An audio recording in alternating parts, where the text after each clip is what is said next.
मैं जो बताऊंगा, जैसे अभी आंख बंद किया आपने और आपने जो हाथ देख लीजिए, मुझे अभी आंख खुली, इस ढंग का रखिएगा और घुटने के ऊपर रखिए, या तो ये दोनों हाथ को जोड़ दीजिए भगवान शंकर के पोजीशन, और वो आपके जो नाभि है उसमें आपका हाथ टच होना चाहिए, दोनों कोई भी आपको जो सुविधा है।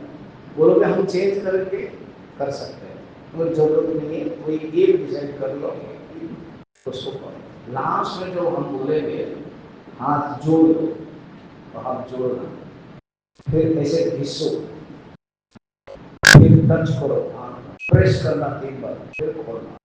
पूर्ण मुद्रा तो हम क्लास के बाद करेंगे। अच्छा, यहाँ पर ध्यान की क्लास समापन होगा, अगर हमारा कंटिन्यू से एडजस्टमेंट है इसलिए। फिर आप खोल दिया, हम शुरू करेंगे थोड़ा सा भजन, फिर हम उपनिषद करेंगे। क्लोज योर आईज, रीड की हड्डी सीधी, दोनों हाथ घुटने के ऊपर चिन्ह मुद्रा के साथ, या तो दोनों हाथ जोड़ करके नाभि मणिपुर चक्र में जोड़ दीजिएगा। रीढ़ की हड्डी सीधी रखिए, चेयर में भी बैठते हो तो भी सीधी रखिए। चेयर के जो पिछले अंश है प्लास्टिक अंश, उसमें टच ना हो, टच ना हो, बता सीधा रहो, कभी टच नहीं रहेगा। 3 बार ओम का मेरे साथ एक करना, ओ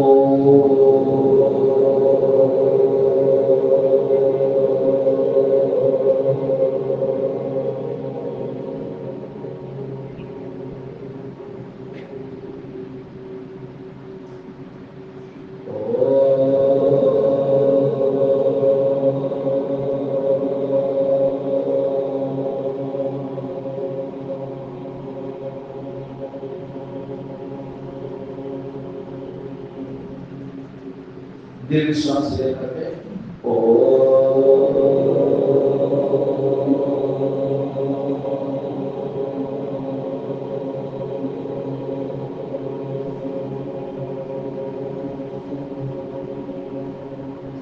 साथ में ओम सहना भवतु सहनौ भुनक्तु सह वीर्यं करवावहै तेजस्विनावधीतमस्तु मा विद्विषावहै। ओम शांति शांति शांति।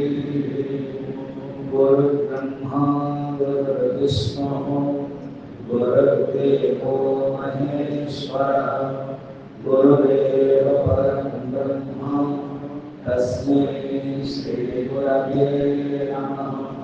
समस्त जन कल्याणे निरतं करुणामयं नमामि चिन्मयं देवं सद्गुरुं ब्रह्मविद्वं सद्गुरुं ब्रह्मविद्वं। क्लोज योर आईज, आंख बंद, रीढ़ की हड्डी सीधी, दोनों हाथ घुटने के ऊपर या तो दोनों उंगलियों को जोड़ करके नाभि चक्र में टच करते हुए। इन 5 दिनों में हम 5 मेडिटेशन के मेथड्स बताएंगे। एक है फिजिकल बॉडी मेडिटेशन, सेकंड है वाइटल एयर मेडिटेशन, थर्ड है डिवाइन साउंड मेडिटेशन, फोर्थ है वैल्यू मेडिटेशन, फिफ्थ है कंसंट्रेशन मेडिटेशन, एंड सिक्स्थ है वेदांतिक मेडिटेशन, स्पिरिचुअल मेडिटेशन। तो 6 मेडिटेशन है, समय 5 दिन है, हम जोड़ देंगे एक दिन में कोई 2 मेडिटेशन। आज हम फिजिकल बॉडी मेडिटेशन का प्रयोग करेंगे। डायरेक्ट में एप्लीकेशन में आ रहा हूँ, आप बैठे हो, आपके फिजिकल बॉडी, शरीर के कुछ कुछ अंग हम बोलेंगे। आपका जो मन है, आपकी जो वृत्ति है, आपकी जो फोकस है, वहां जाना चाहिए। मैं इसका दो भाग में बताऊंगा, एक है बैठते हुए और एक है लेटते हुए। अभी आप बैठे हो इसलिए मैं बोल रहा हूं। पैर से लेकर के सिर तक शरीर के अंगों को चिंतन करना है, हिलाना नहीं है। जहां जहां हम बोल रहे हैं वहां आपका मन जाना चाहिए। पैर के पाद तल, लेफ्ट लेग ले लीजिए, लेफ्ट लेग के पाद तल, जिस पाद को हम जमीन में रखते हैं, पाद तल, 5 उंगली पैर के, एड़ी, पैर, बाएं पैर नहीं चल रहा है, लेफ्ट लेग पे, घुटने, जांग, गुह्य गुप्त देश, दक्षिण पैर आइए, राइट लेग, पाद तल, 5 उंगलियों पैर के, एड़ी, पैर, घुटना, जांग, गुप्त देश। दोनों पैर के अलग अलग अंगों के बारे में हमने थॉट किया। प्रश्नों में इस थॉट से होता क्या है? कंसंट्रेशन बढ़ता है एक्सरसाइज से, जैसे फिजिकल एक्सरसाइज से शरीर स्वस्थ रहता है, मन के एक्सरसाइज से मन एक्टिव रहता है। सीनियर सिटीजन से मन भी जड़ता आ जाता है, मन विचार करना भूल जाता है, मन विचार करना प्रमाद करता है, मन विचार करने में आलस्य होता है। इसलिए इसको एक्सरसाइज करके एक्टिव रखना है। ये थॉट मैसेज है, जैसे शरीर में तेल के मैसेज लगाते हैं, ये थॉट मैसेज है। गुह्य देश में फटी, अपने ही शरीर के बारे में सोचे। इसी को ही भगवान के लेते तो उपासना हो जाती है। अहम गए साधना, सबल साकार साधना, उसको हम बाद में देखेंगे कंसंट्रेशन में। अब आप फिजिकल बॉडी, अपने ही फिजिकल बॉडी के चिंतन में कटी तक आ गए। अब है नाभि। जिन लोगों का हाथ जुड़ा हुआ है और नाभि में है वही, जिन लोगों का हाथ कमर के ऊपर है, रहने दीजिए, चिंतन नाभि में दीजिए। इसी को ही हम अस्ट्रल बॉडी मेडिटेशन में देखेंगे।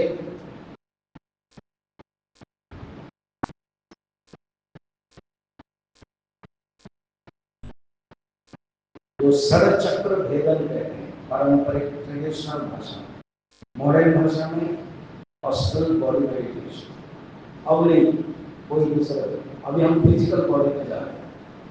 नाभि तक आए, आप पेट में आइए, हृदय, इसमें चक्र है, अनाहत चक्र। हृदय, छाती, गर्दन, कंठ। लेफ्ट हैंड में चल जाइए, तो लेफ्ट हैंड के नीचे की तरफ जाइएगा, 5 उंगलियां एक एक करके, थंब, अंगुष्ठा, तर्जनी, इंडेक्स फिंगर, मध्यमा, मिडिल फिंगर, अनामिका, रिंग फिंगर, कनिष्ठा, स्मॉल फिंगर, हथेली, लेफ्ट हैंड के हथेली, रिस्ट जहां वॉच करते हैं,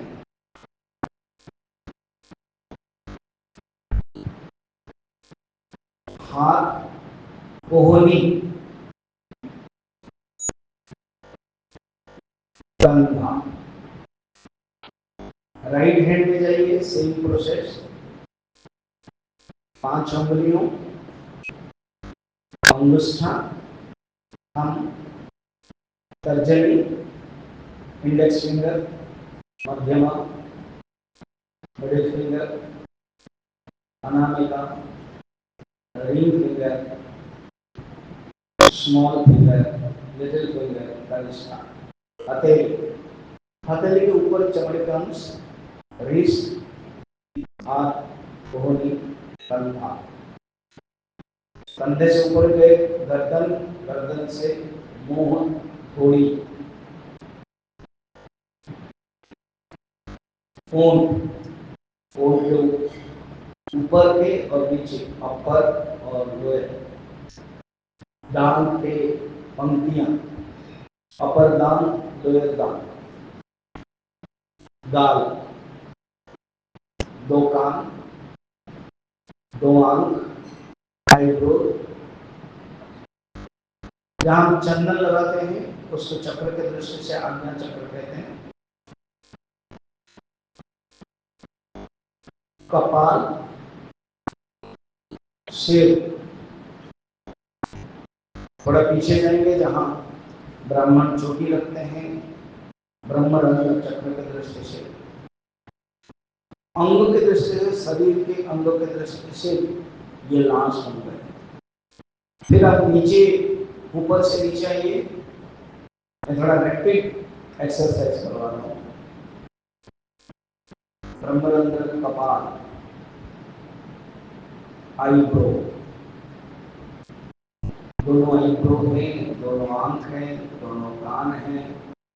तो ब्रह्मरंध्र जो कर्णरंध्र है, नासिका रंध्र है, मुंह है, होंठ है, 2 गाल है।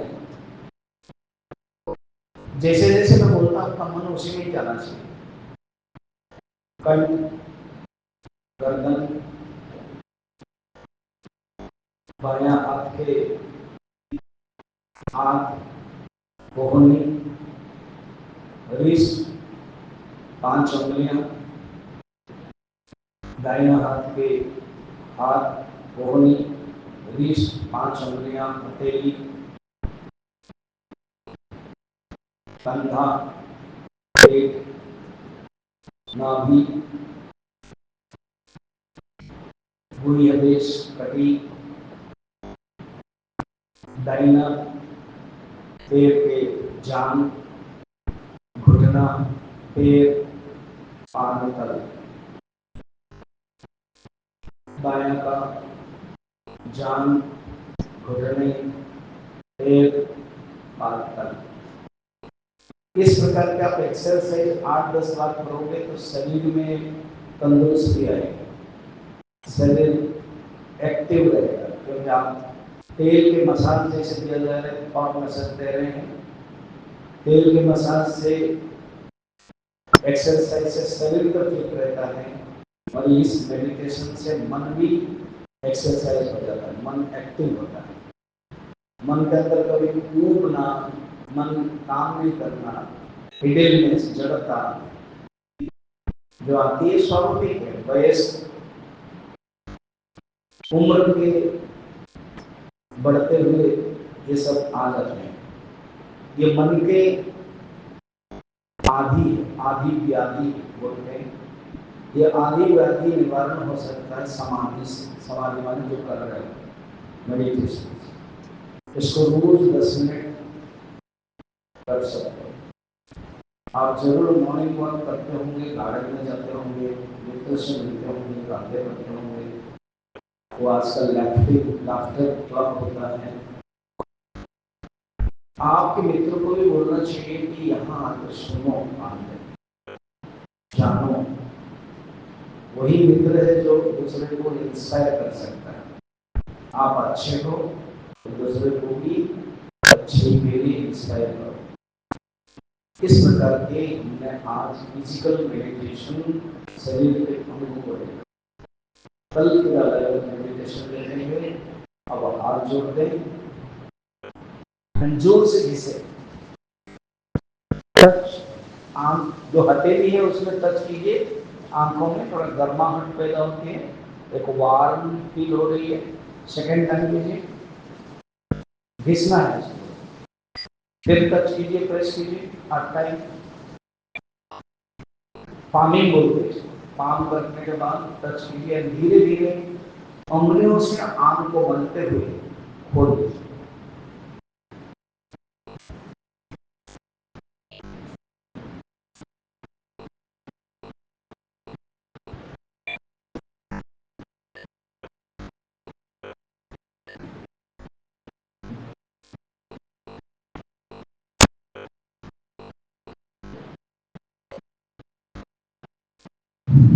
Go to your position, आप अपना पोजीशन में चले जाइए।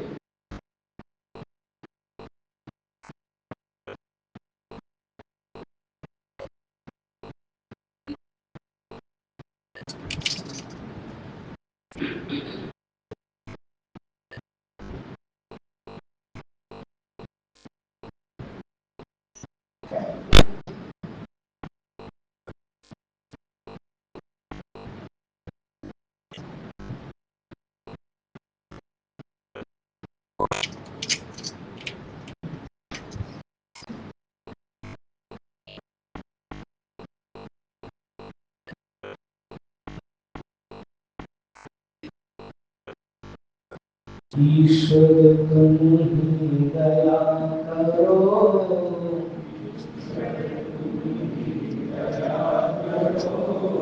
तुम बिन हमारे कौन है,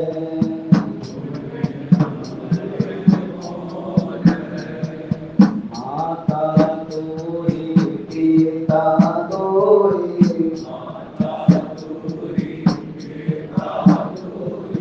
बंधु तू ही, सखा तू ही,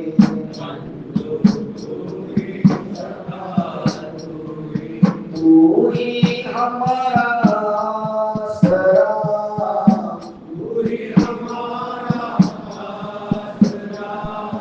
तुम बिन हमारा कौन है,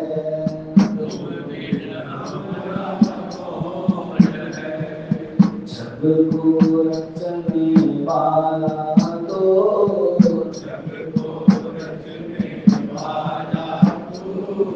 दुख मिटाने वाला तो,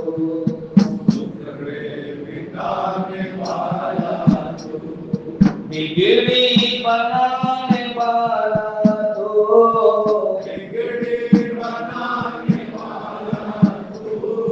तुम बिना हमारा कौन है,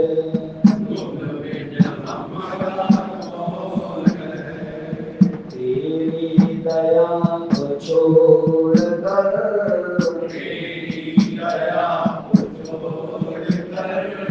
कुछ भी नहीं हमें खबर,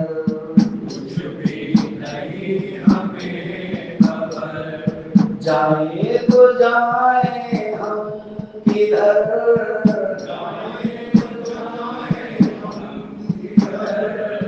तुम बिन हमारा कौन है,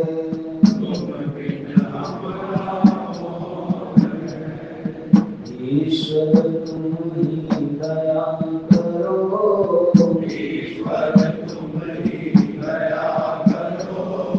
तुम बिन हमारा कौन है, तुम बिन हमारा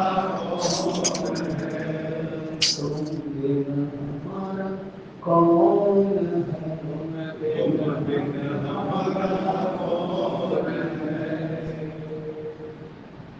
वृंदावन की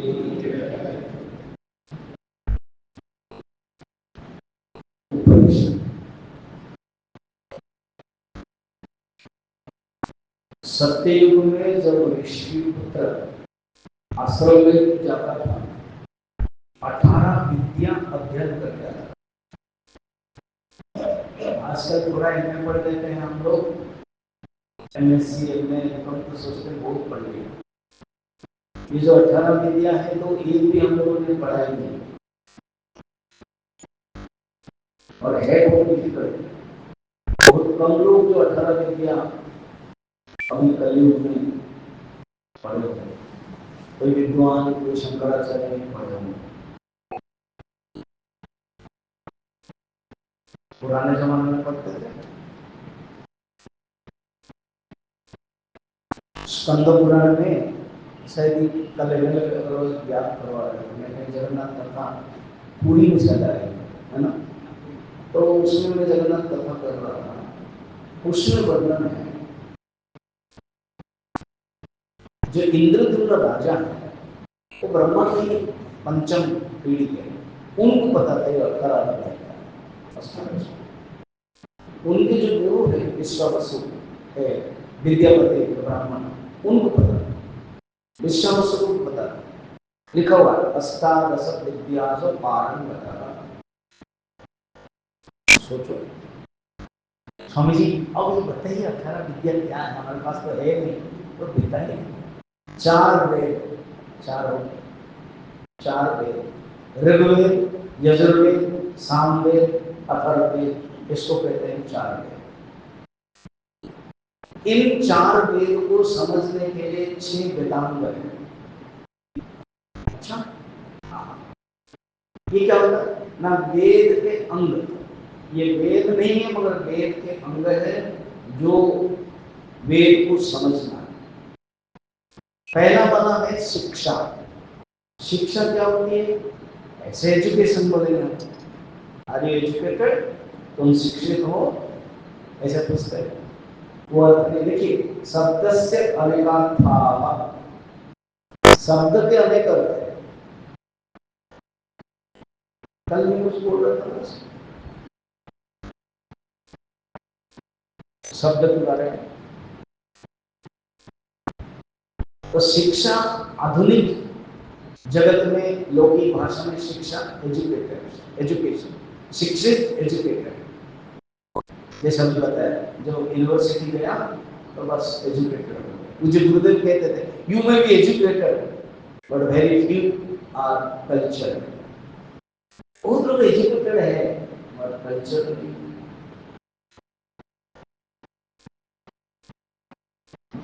कल की घटना है, हमारे आश्रम के सामने एक आदमी कार रख रहा है और इन्होंने जाके कहा उनकी माँ को, ये अभी स्वामी जी आए हैं, प्रोग्राम होता रहता है, बार बार कार आती रहती है, आप अपना जगह पर रखो। माँ ने सुन लिया, बेटा है। अब इन्होंने कुछ खराब व्यवहार नहीं कहा, कार अपना रखो, अपने जगह पर रखो, बस भारत के रंग है ना, लॉर्ड गरम लॉर्ड। मैं तो उसका डायलॉग को रिकॉर्ड करने वाला उधर बताने वाले कि तुमने क्या कहा, इन्होंने क्या कहा, है ना? तो एजुकेटेड हो सकते हैं, वो कल्चर नहीं, उनको पता है ब्रह्मचर्य साध्वी सामने ही रह रहे इतने साल से, पता नहीं हमारा कल्चर नहीं है। अब इन्होंने कुछ भी नहीं कर कहा कि सिर्फ, और उसको बात पकड़े, ठीक से बताया। ठीक से कैसे बताया? डंडा मार के, डंडा मार के बताया तो ठीक है। फिर आते ही एक आदमी है, हमारे कार आ रहे थे, एक आदमी वैन में सामान निकाला, वो कहता हम सामान निकालने तक आपको रुकने बोले, पर तुरंत निकल हम जाएंगे। तो मेरी जो आवाज से अभी अभी हुआ घटना इनके साथ, चलो अभी मैं शुरू करता हूँ। तो एजुकेटेड है मगर कल्चर में, मुझे गुरुदेव कल्चर माने सभ्यता, सांस्कृतिक, सांस्कृतिक बोलते ना, कल्चरल फंक्शन, ये चाहिए। तो यहाँ पर जो शिक्षा का मीनिंग अलग है। शिक्षक माने वेद के जो मंत्र है ना, उसको उच्चारण की विधि, ओम सहस्रशीर्षः पुरुषः सहस्राक्ष सहस्रपाद सबोम विश्वतो रत्वा अत्यतिष्ठ दशांगरम। ये मैंने देखा, आप उच्चारण करते समय कोई ऊपर कोई नीचे, ऊपर को कहते हैं उदात्त, नीचे को जो कहते हैं अनुदात्त, सूर्य को कहते हैं प्रेम और बीत को कहते हैं डबल। फिर प्लुत है, उपयुक्त है। ये सब वेद के उच्चारण की विधि है।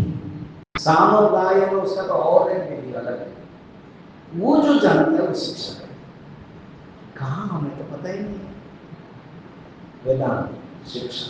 कल्प, कल्प का अर्थ ये है कि जो हम किस प्रकार के उच्चारण के विधि है वो तो शिक्षा में है। कल्प में जो हम हवन करते हैं, उस हवन के जो कुंड बनता है, कितने धागे, ऊंचाई, चौड़ाई, ये कितना होना चाहिए, उसको उससे कल्प सूत्र बना। सेकेंड, ये देखो आजकल जैसे वाईफाई या लैपटॉप पे ही हो वर्क होम, और ये कोविड के बाद तो वर्क होम हो गया, वर्क फ्रॉम होम अभी भी कंटिन्यू चल रहा है। जानबूझ से वो कंपनी भी बोलता है अगर इतने लोगों को चल रहा है तो क्यों ट्रांसपोर्टेशन दो, अलग अलग दो बेनिफिट, वर्क फ्रॉम। तो एक ही उनके मोबाइल में, उनके लैपटॉप में एवरीथिंग है, सिर्फ एक पेन ड्राइव में सब कुछ है।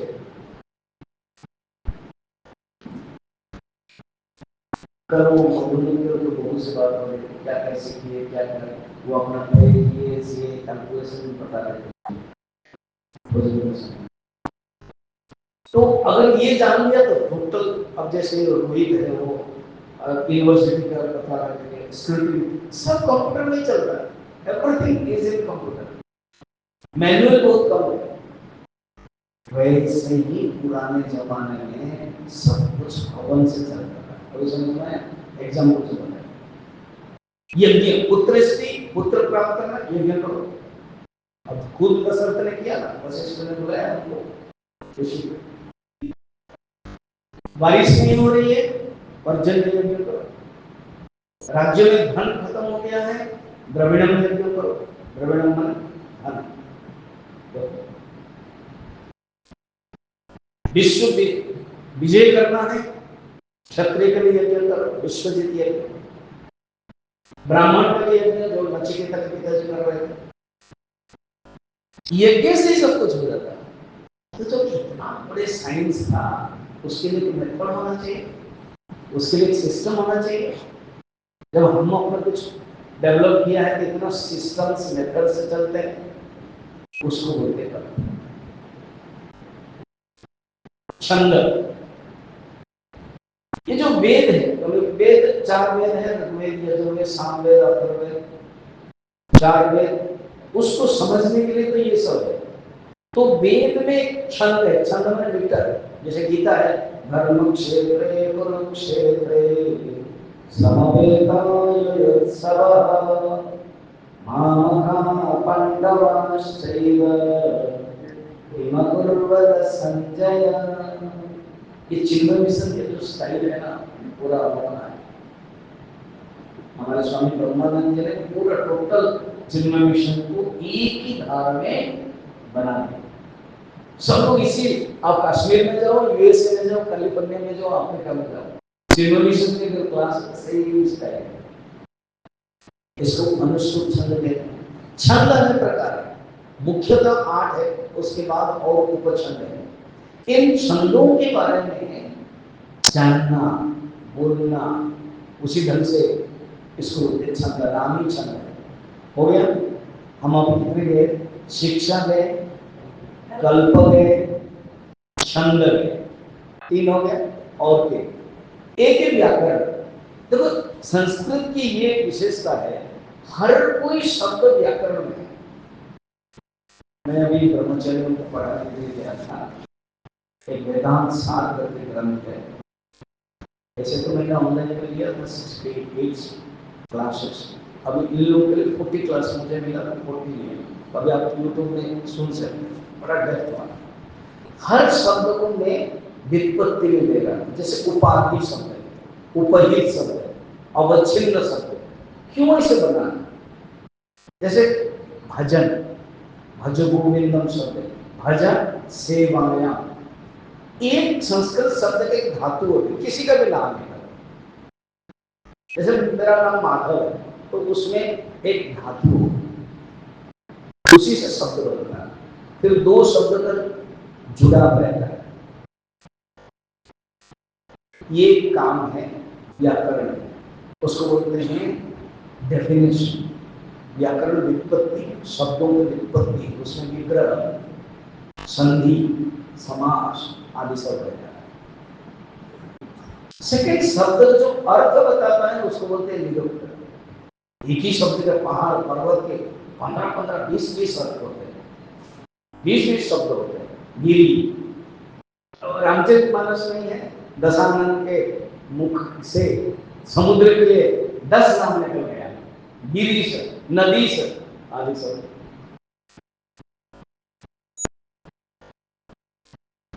वो कौन बताएगा? निरुक्त। 5 हो गया, शिक्षा, कल्प, छंद, व्याकरण और निरुक्त। क्लियर हुआ? थोड़ा हाँ ना तो बोलो। उन्होंने कहा अगर सो रहे तो डंडा मारना, यही मेरा डंडा है। ये हाँ ना करना है नहीं, अगर हाँ कर रहे हो तो ठीक है, ना कर रहे हो तो भी ठीक है, कुछ नहीं बोल रहे तो मुश्किल है। या तो समझ नहीं रहे हो या तो सुसुप्ति में गए हो, जो रात में पूरी नहीं हो यहाँ कर रहे हो। हमारे गुरु जी बड़ा सुंदर कहते हैं, प्रवचन में निद्रा की परिभाषा क्या है? What is lecture? इंग्लिश में क्या उसको हिंदी करना, what is lecture? What I experience in my sleep which disturbs is equal to your lecture. मेरी नींद में जो डिस्टर्ब करता है ना, उस डिस्टर्बेंस का नाम है लेक्चर। अच्छा, फिर नींद क्या है ना? In your lecture what I experience is equal to, आपके प्रवचन में जो मुझे अनुभूति होती है उसको क्या बोलते हैं? वो दोनों ही न हो।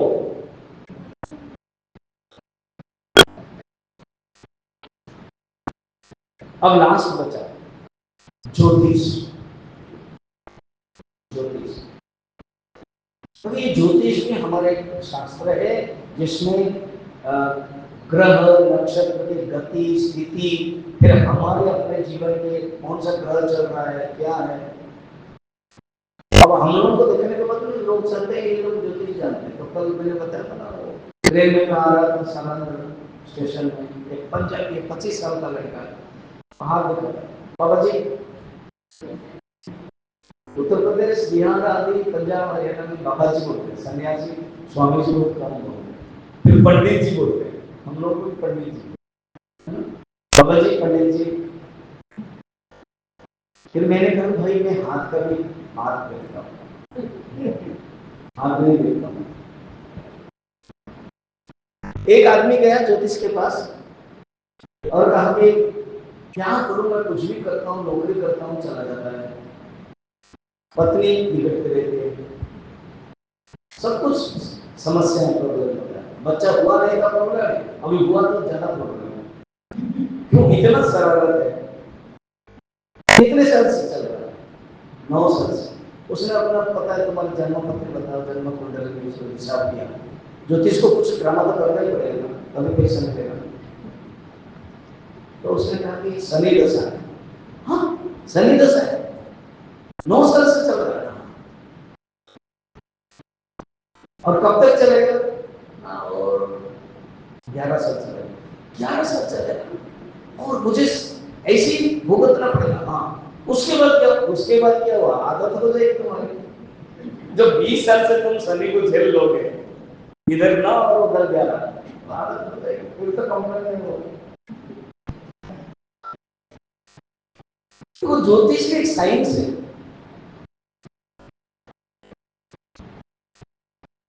ये वेदांत है,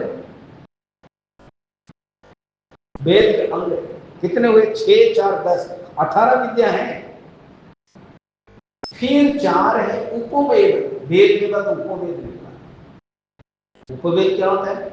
आयुर्वेद, जो थोड़ा आयुर्वेद जानते हैं, अभी थोड़ा आयुर्वेद डेवलप हो रहा है इस गवर्नमेंट से, सारा भारतवर्ष में आयुर्वेद का, दक्षिण भारत केरल में आयुर्वेद का अभी भी बोलबाला है। उत्तराखंड में भी अभी पतंजलि योग ने आयुर्वेद के यूनिवर्सिटी और भी जगह पर किया है आयुर्वेद। ये जो आयुर्वेद है ना, ये ऋग्वेद के साथ कनेक्टेड है। तो उप माने नेक्स्ट, उप कुलपति, उप आचार्य, आचार्य उप आचार्य, उपवेद, तो मेन वेद के साथ जो कनेक्टेड है, ये आयुर्वेद ऋग्वेद के साथ कनेक्टेड है। सेकेंड है संगीत, संगीत शास्त्र, आर्ट एंड म्यूजिक, संगीत विद्या, ये सामवेद के साथ कनेक्टेड है। उसको गांधर्व विद्या बोलते हैं, गांधर्व वेद, टेक्निकल गांधर्व। थाने धनुर्विद्या, आर्चरी, आर्चरी, कुछ है बिना हाथ में एक लड़की पैर में लगा देती है, उसको मिला भारत के लिए। सोचिए क्या अभ्यास, आर्चरी। अब अर्जुन है, परशुराम है, भीम, भीष्म है, सब आर्चरी के टॉप है, मानना पड़ेगा। गुरु द्रोणाचार्य, ये अथर्ववेद के साथ संबंध है।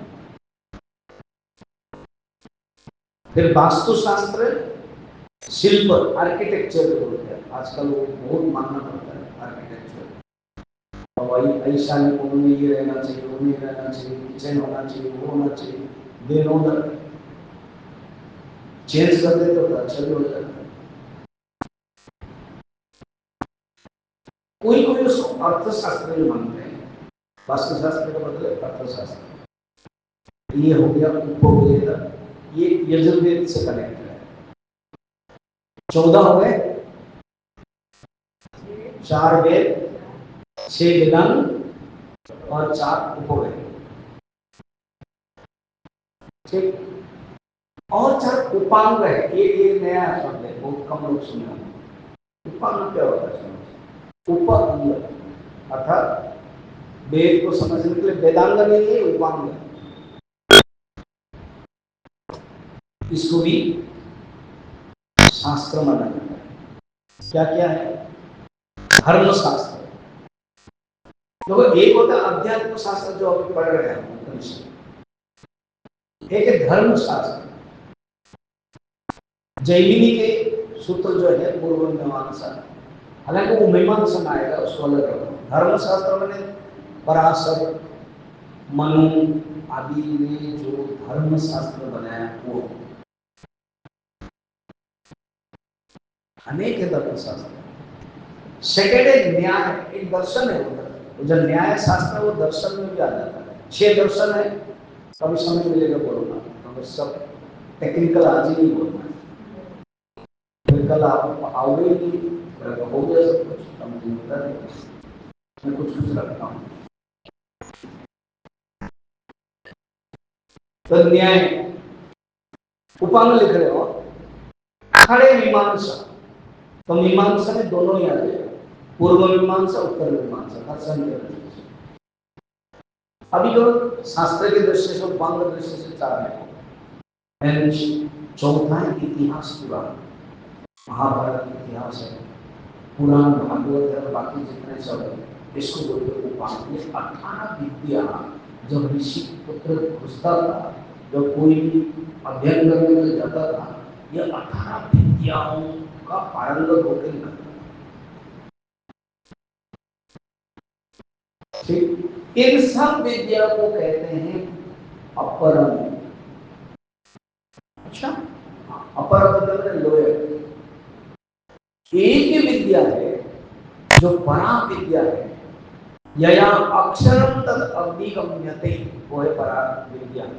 मुंडकोपनिषद में लिखी है, 2 विद्ये वेदितव्ये परा अपराच। अपरा में ये सब ऋग्वेद यजुर्वेद आदि सब बताया, परा में अक्षरम, यया अक्षरम अधिगम्यते। परा विद्या को ब्रह्म विद्या कहते हैं, इसी को ही उपनिषद।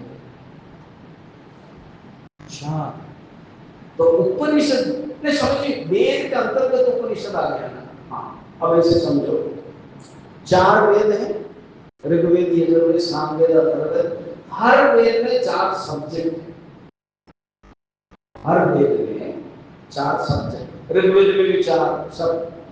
एक सब्जेक्ट का नाम है मंत्र भाग।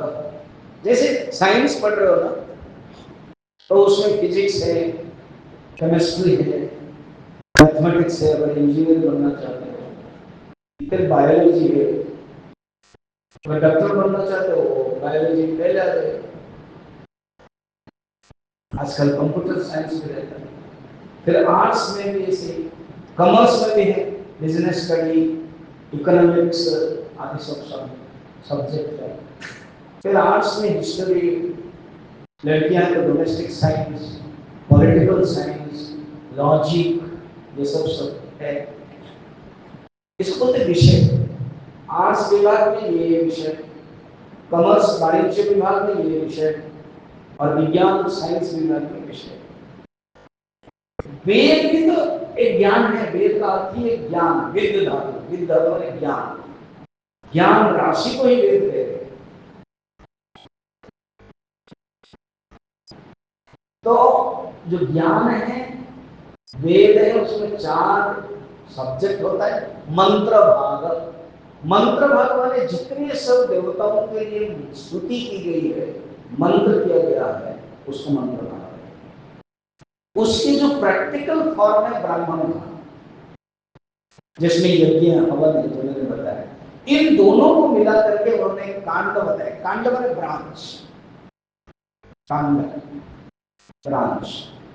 तो वेद को 4 विषय करो, या कांड में 3 करो, कर्म कांड, उपासना कांड, ज्ञान कांड में जोड़ूंगा। तो ये मंत्र भाग और विषय भाग को मिला करके कर्म कांड है। 2 विषय हो गया। तीसरा विषय है आरण्य का, जिसमें जंगल में रहकर के ध्यान किया जाता है, जो उपासना है, उसको उपासना कांड है। अभी मैं मेडिटेशन में क्या बताया, शरीर के अंगों, हम अपने शरीर के अंगों को कर रहे हैं, तो ये उपासना नहीं होगी, क्योंकि हमारे जो शरीर है वो निम्न है, जड़ है, पंच महाभूत से बना है। वही चीज भगवान के लिए चला है।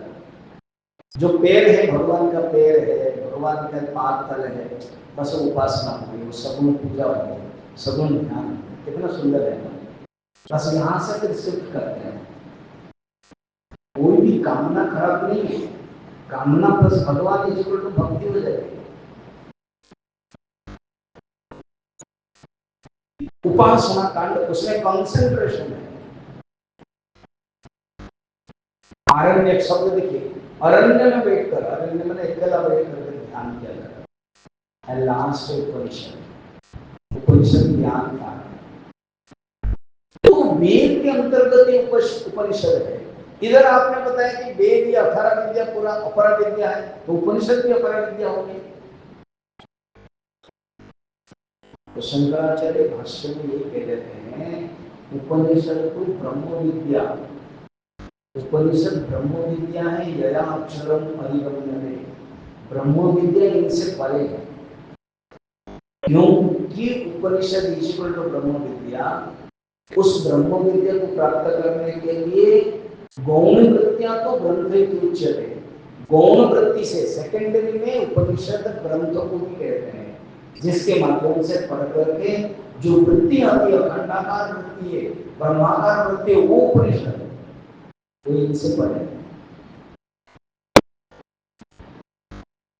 ये है उपनिषद की खासियत। उपनिषद क्या है? ज्ञान भाग है, ब्रह्म विद्या सबसे हाईएस्ट विद्या। जितने भी सब विद्या जाना तो ठीक है, मगर ये विद्या जब तक नहीं जाना।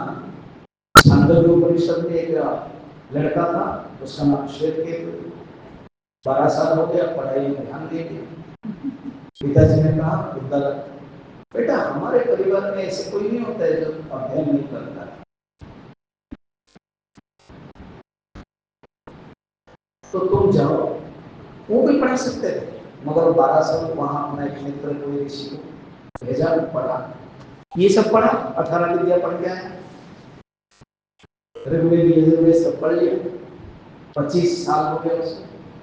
अच्छा, जब पढ़ने के बाद आके एटलीस्ट पिताजी माताजी को प्रणाम करना चाहिए, उद्दंड का प्रणाम नहीं किया, पिताजी कहते ऐसे कैसे, मेरे जो मित्र है ऋषि है वो ऐसे तो नहीं सिखाया मुझे, प्रणाम ही न करना। अच्छा, मुझे नहीं किया, माताजी को भी नहीं किया, अपनी माँ तो उन्होंने बताया, क्या तुमने वही ज्ञान प्राप्त किया, अश्रुतम श्रुतम भवति, अमतम मतम भवति, अविज्ञातम विज्ञातम भवति, उसको समझ में नहीं आया। तुमने वो ज्ञान प्राप्त किया, कस्मिन् विज्ञाते सर्वमिदं विज्ञातम भवति, उसको समझ में नहीं आया। ऐसे कोई ज्ञान प्राप्त किया जिसके कारण सब ज्ञान हो गया? जो सुना नहीं जाता है तुमने सुन लिया, जो विचार नहीं किया जाता है तुमने विचार कर लिया, जो अनुभव नहीं किया जाता है तुमने अनुभव कर लिया।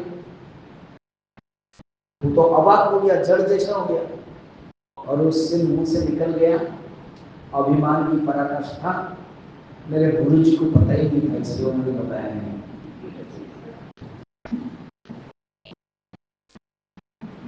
तो पिताजी हंसे भी और थोड़ा सा गंभीर हुए, बैठो सोचो, तो ऐसे नहीं कि गुरु जी को पता नहीं था, तुम अधिकारी नहीं हो इसलिए नहीं बताया। उसको लगा किसको बोल देगा आप अधिकारी नहीं हो, इसलिए होता है, मैं नहीं बोलता चिंता नहीं।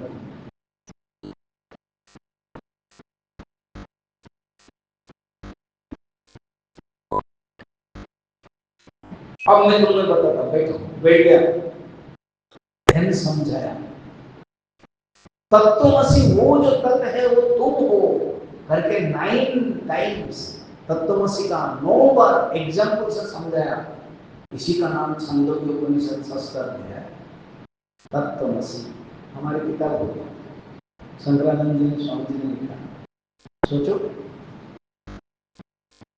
वो जो उपनिषद है जिसको जानकर अश्रुतम श्रुतम भवति, अमतम मतम भवति, अविज्ञातम विज्ञातम भवति, कस्मिन् विज्ञाते सर्वमिदं विज्ञातम भवति, ये उपनिषद।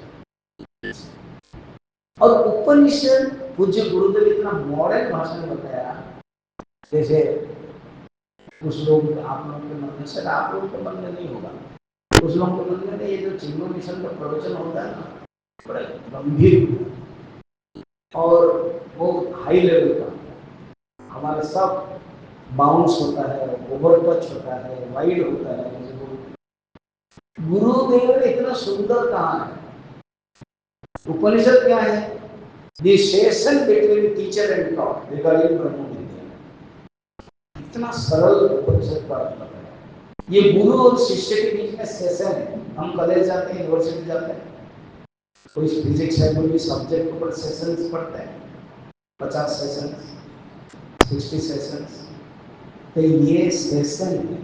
तो एक एक उपनिषद में अनेक सेशन है, 108 उपनिषद है। गीता प्रेस गोरखपुर में 220 उपनिषद भी जोड़ा है। मुख्यतः 108 मुक्ति को उपनिषद है, जिसमें भगवान राम वक्ता और हनुमान जी श्रोता है।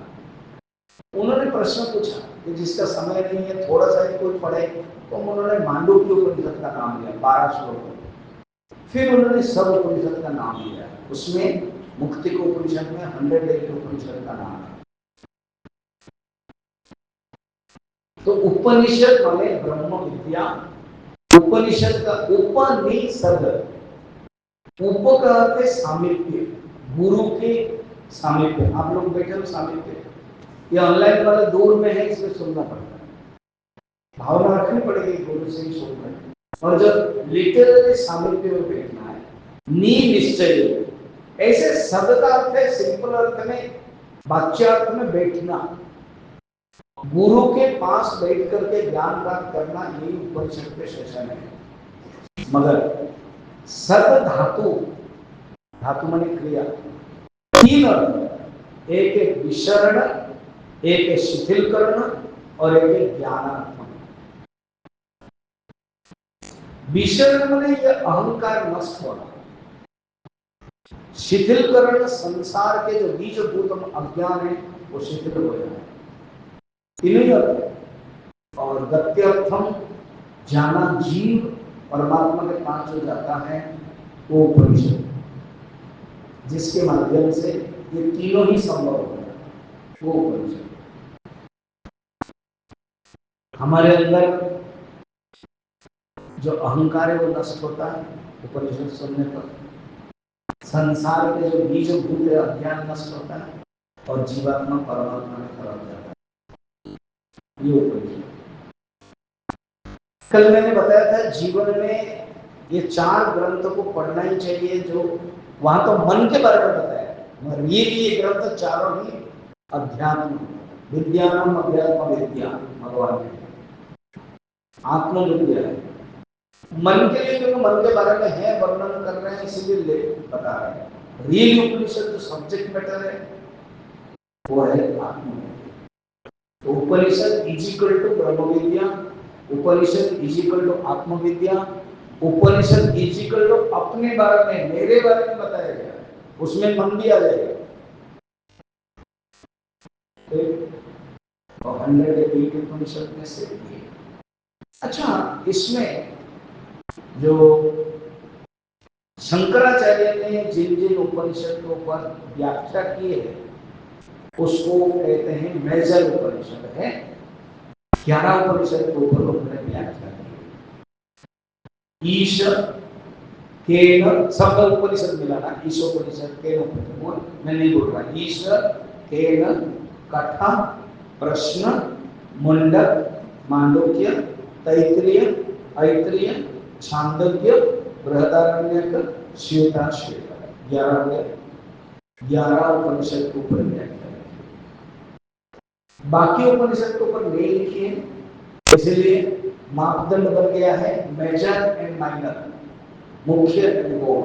यह अर्थ नहीं है कि इसमें नहीं लिखा है, जैसे कैवल्य उपनिषद है, अभी जो हम लोग ले रहे हैं अमृतविंद उपनिषद, इनके ऊपर नहीं लिखा। क्यों नहीं लिखा?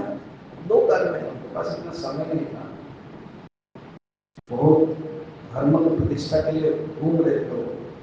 द्वितीयतः उन्होंने सोचा कि इन 11 उपनिषद के ऊपर जो मैंने व्याख्या लिख दिया, बाकी जो उपनिषद का सारांश सब इसी में चला जाता है, स्वतंत्र रूप में व्याख्या आवश्यक है। भगवान के अवतार है, शंकरम शंकराचार्य केशवम बादरायणम सूत्र भाष्य कृतो वंदे भगवन्तो पुनः पुनः। तो उन्होंने जो लिखा वो प्रमाण है हमारा। तो ये अमृतविंद उपनिषद 108 उपनिषद से आता है। कुछ लोग इसको अथर्ववेद से कहते हैं, जैसे कैवल्य उपनिषद, कुछ लोग कृष्ण यजुर्वेद से मानते हैं। इसका अर्थ छोटा सा ही तो है, तो इसलिए ये शायद कृष्ण यजुर्वेद में भी हो सकता है। ज्यादा श्लोक नहीं है, सिर्फ 21 श्लोक है, कहीं पर 22 श्लोक है, 22 श्लोक है, तो इसलिए बहुत छोटा है। देखा जाए तो मांडुक्य के बाद कैवल्य में 24 है, ये 22 है, तो इसीलिए कृष्ण यजुर्वेद भी हो सकता है, मगर हम लोग अथर्ववेद मानते हैं, क्योंकि इसके जो शांति पाठ है वो कैवल्य उपनिषद अथर्ववेद के सेम है। इसी के साथ हम उपनिषद के इंट्रोडक्शन देकर के प्रवेश करें। समापन नहीं हुआ, समय मत देना। इतना मुझे कितना मुझे बंद करना है? 9:30 देखो, मैं एक समय देखूंगा और आप एक समय, बस इतना ही। क्या मैं देखूंगा 8:15 में आप आए कि नहीं, और आप देखोगे 9:30 में इन्होंने बंद किया कि नहीं। उसका और दोनों का कंडीशन एमओयू, बीच में बिल्कुल कोई नहीं देखेगा, ना मैं ना आप। Interesting MOU. मैं देखूंगा 8:15 में आप आएंगे, और आप क्या देखोगे 9:30 में। ये बंद कर रहे हैं, नहीं बंद कर रहे तो बता देना स्वामी जी देन वॉच देखता रहेगा, देन पता चलेगा कि इनका मन ब्रेकफास्ट के लिए अभी मन कर रहा है। ठीक, चलिए शांति पाठ। हर उपनिषद, अच्छा उपनिषद क्या है? ऐसा कोई उपनिषद नहीं है जो शिष्य जा रहा हो और प्रश्न नहीं पूछ रहा। ज्यादा तो उपनिषद ऐसे केने शितम प्रेषितम मनः केन वाचम वदन्ति केनो पूछ। तैत्तिरीयोपनिषद में भी उत हि माहा प्रजाः प्रजायन्ते, तैत्तिरीयोपनिषद। वरुणम उपससार, वरुणम पितरम उपससार, भृगुर्वै वारुणे